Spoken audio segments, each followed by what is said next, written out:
Bonjour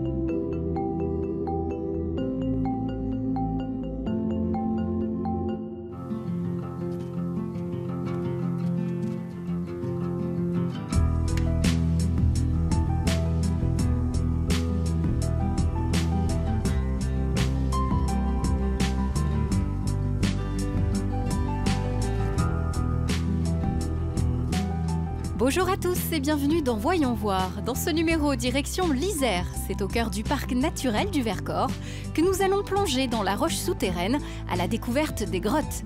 Première étape à Choranche, où la magie de la géologie nous offre à voir des cavités et des stalactites naturelles uniques au monde. Aurélie, bonjour.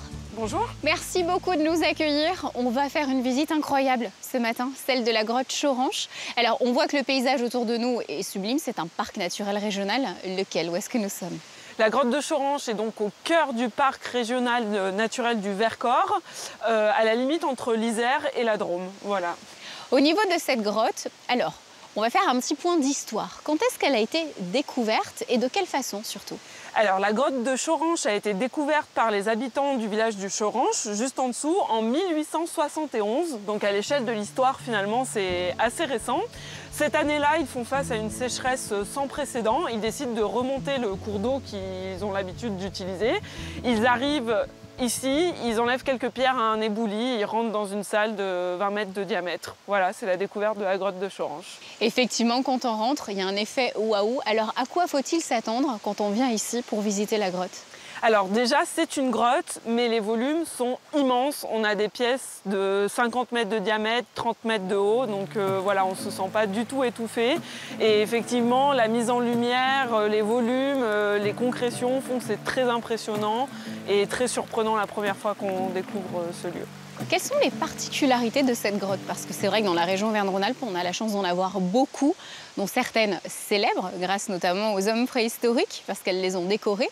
Mais on a tout le travail aussi de la pierre et de la nature. Alors ici, qu'est-ce que la nature a fait concrètement? Alors ici, une des spécificités de la grotte, c'est les stalactites fistuleuses.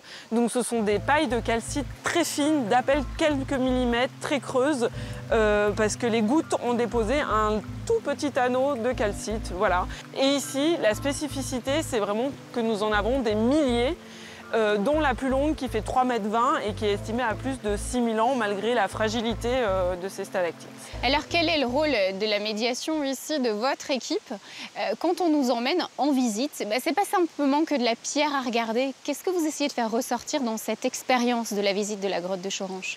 Notre but, c'est de montrer au plus grand nombre le monde souterrain, de le faire découvrir et aussi, bien sûr, de préserver au mieux ce patrimoine naturel souterrain.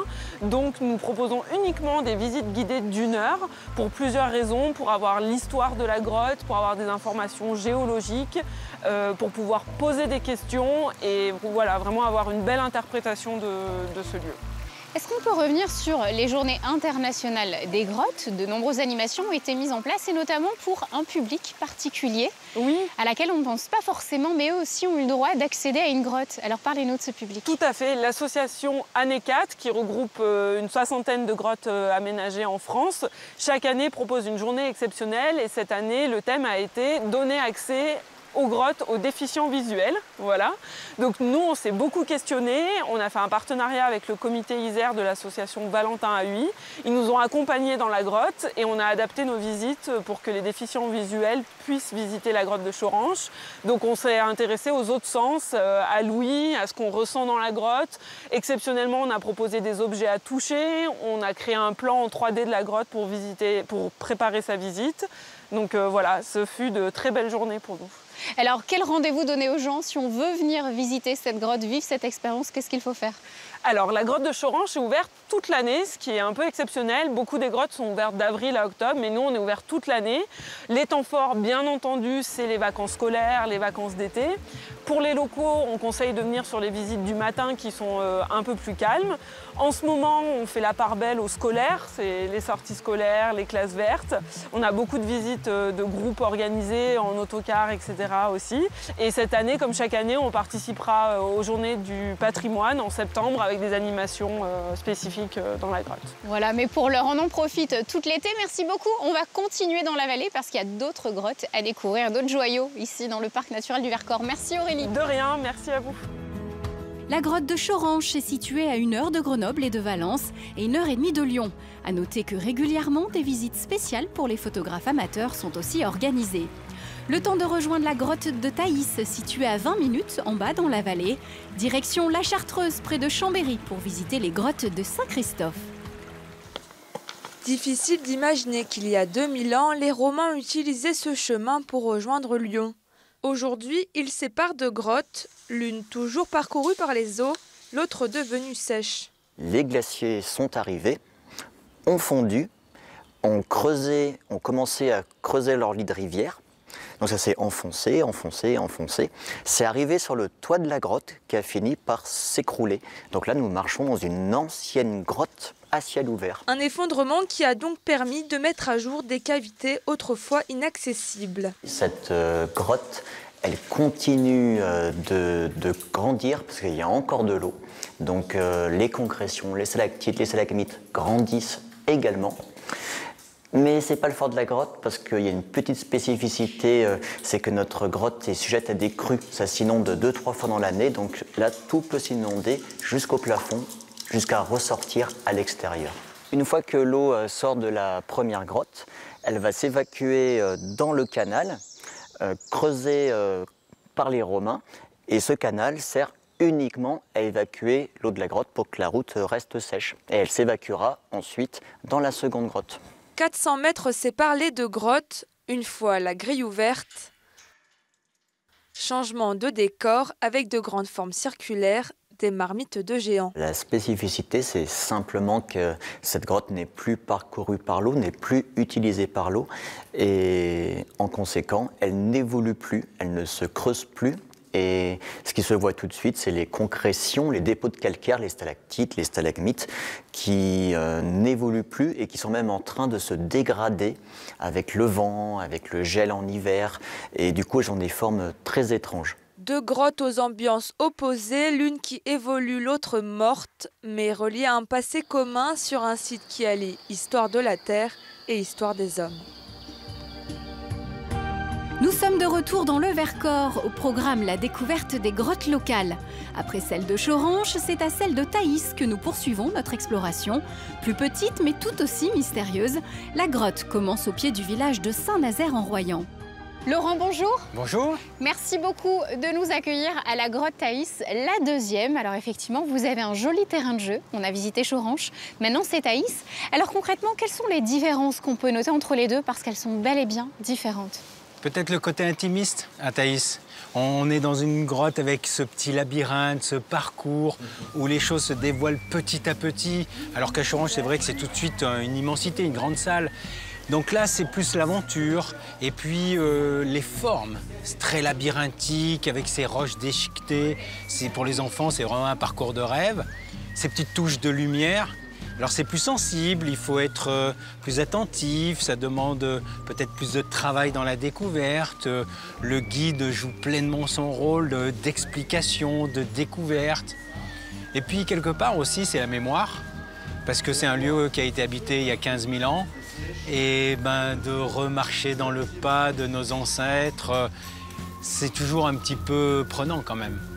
Effectivement, et c'est grâce à vous qu'on arrive à découvrir toute cette histoire, parce qu'effectivement, il y a 4-5 ans, vous avez réorganisé un petit peu les lieux. Alors, est-ce qu'on peut en parler de ça, de ce jeu de la mise en scène? Parce que quand on vient ici, certes, la roche est naturelle, mais toute l'histoire et surtout les guides, ce qu'ils rajoutent et votre mise en scène, c'est un petit plus quand même. Oui, une grotte touristique, c'est un ensemble, parce qu'une grotte, si on éteint et qu'on on va rien voir, on ne va rien découvrir.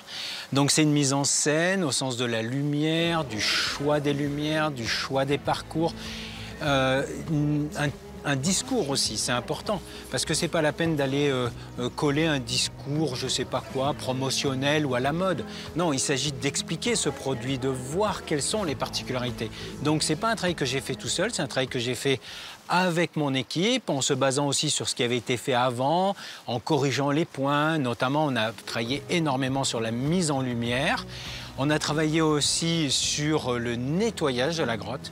C'est une cavité qui a été parcourue depuis des centaines d'années à la lampe torche, à la bougie. Il y avait énormément de suie comme dans un vieux monument finalement. Et on a lavé la grotte, on l'a restaurée, on a retrouvé des angles de vue intéressants. Petite particularité également, j'ai croisé un plongeur qui allait amener des visiteurs. Là aussi, je crois que de grands professionnels sont passés par là. Oui, alors la grotte, en fin de visite, on découvre enfin cette rivière souterraine qui a creusé la grotte. Et cette rivière, en fait, eh bien, c'est une galerie qui est noyée, c'est un siphon. Oh, le même siphon qu'il y a sous votre lavabo, hein. Ouais. Sauf qu'ici, il fait plus d'1 kilomètre de long. Il peut descendre jusqu'à près de 100 mètres de profondeur. Les premiers siphons sont faciles, on peut le faire en école, on peut le faire en découverte, en formation. Et puis l'exploration, bah oui, c'est les plus grands plongeurs du monde qui sont venus ici.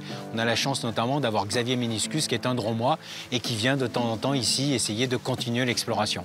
Alors quand on vient ici visiter la grotte de Thaïs, on a le temps d'aller à Choranche, on a le temps de tout faire et même aller. On pose encore un jour et on profite de cette belle région.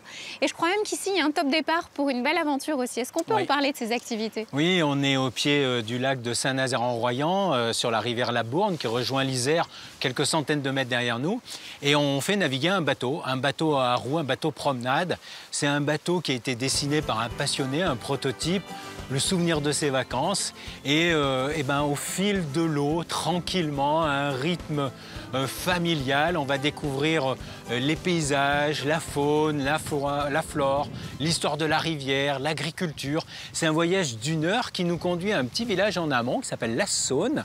Alors à pas confondre avec la rivière, hein, près de Lyon, mais La Saône, un petit village à côté de Saint-Marcellin, réputé aussi pour son fromage. Et à La Saône, on a un petit bijou, un petit écrin, c'est un jardin. Le jardin des fontaines pétrifiantes, qui a reçu le label des jardins remarquables l'année dernière. C'est 8000 m² de découvertes, de parcours, toujours pareil, avec des fleurs. Et là, c'est le domaine de ma jardinière, de Magali, qui met en scène tous ces paysages avec notre équipe. Et ça fait une jolie balade, même une jolie journée, hein. Vous pouvez visiter la grotte, faire le bateau, faire une escale au jardin, grignoter sur les berges ou dans notre petit restaurant, revenir en croisière. C'est une journée inoubliable ici en revenant à Saint-Nazaire, au pied de ce fabuleux aqueduc. Le message est lancé. Merci beaucoup Laurent et très belle saison à toute votre équipe. Merci encore. Merci Sandrine. La grotte de Thaïs est ouverte de avril à octobre. Vous êtes donc en plein dans la saison. Pensez à booker votre venue et au pack multi-activités. Vous aurez ainsi plaisir à visiter en un jour les 2 grottes, le bateau à roues et le jardin des fontaines pétrifiantes. Une journée 100% Vercors, 100% nature.